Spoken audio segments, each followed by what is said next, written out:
Okay, today we are going to be doing baking carrot caking with Altisha. Altisha, gagawa tayong carrot cake, di ba? Tutulong ka kay Daddy? Yes?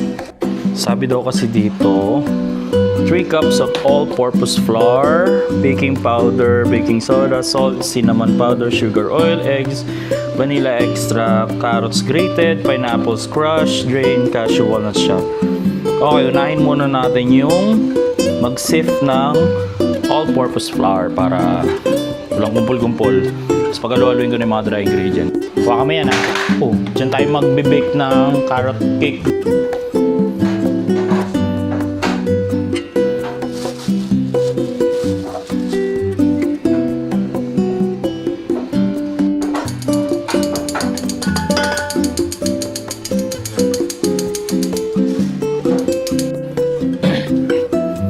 Isisift muna natin yung flour para mawala yung kumpul-kumpul.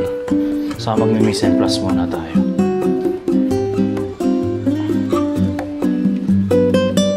So yun, na-sift na natin yung flour. Sunod natin mga dry. 1 tablespoon baking powder.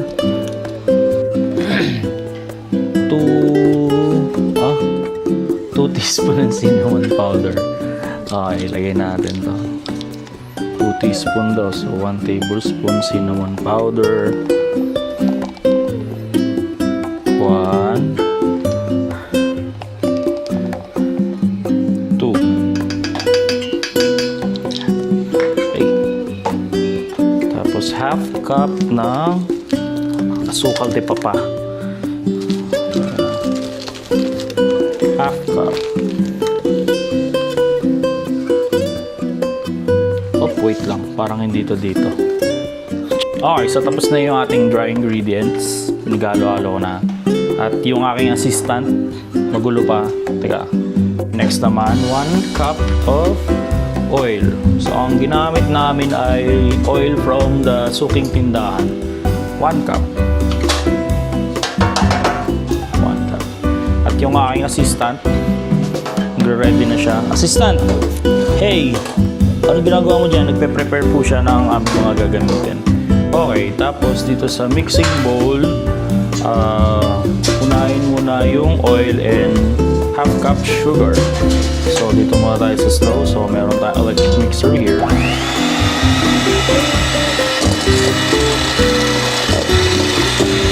At ako curious yung isa dito.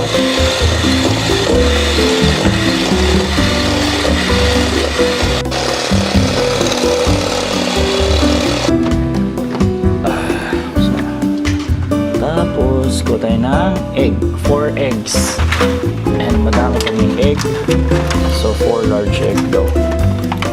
Wait lang, buksan natin. Because hawak mo. Huwag babagsak ka. 1. Hindi sinusubo yan, anak. 3, 4. Ayan. Pero si Daddy, hindi kinakain pa yung egg. Pero dali.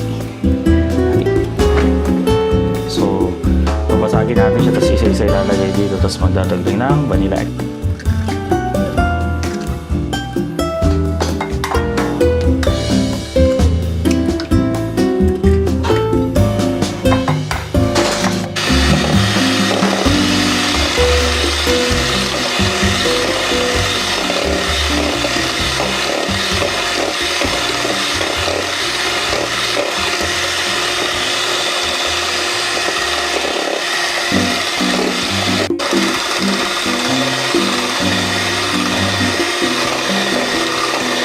Aking assistant, ano yun? So, combine na natin yung dry ingredients. Okay, hanap ko yung wire whisk namin. Wow, wala. Ayan, natapon pa, anak.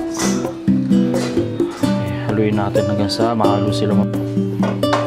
Ano ginagawa mo dyan, anak? Nice mo na yung oven.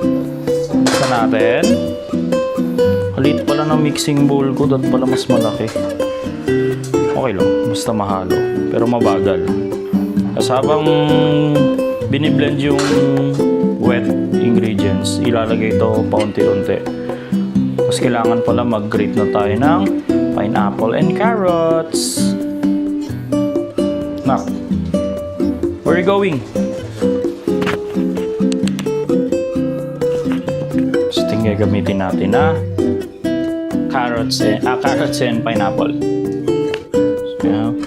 Ito yung carrots.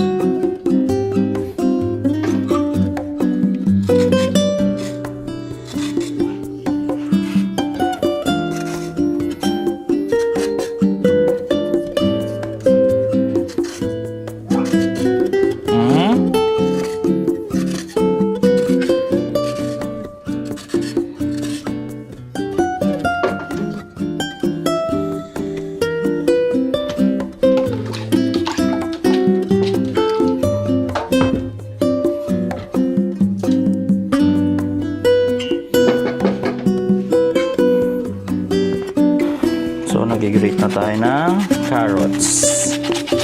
Mas maraming carrots, mas masarap yung carrot cake. Kaya nga siya tinawag na carrot cake. Kuha siya sa carrot. So, isang buong 20 pesos ang ilalagay ko. Kasi yung aking assistant. Assistant, Tisha. Diyan ka na. Magulungan ng mga assistant eh.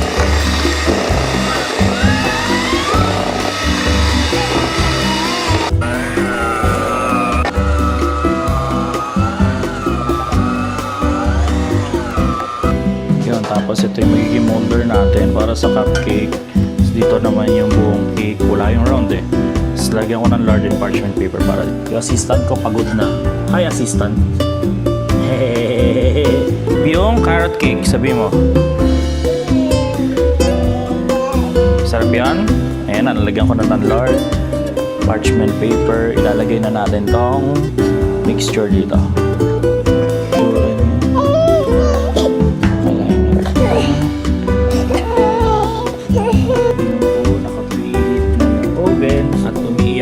Bata.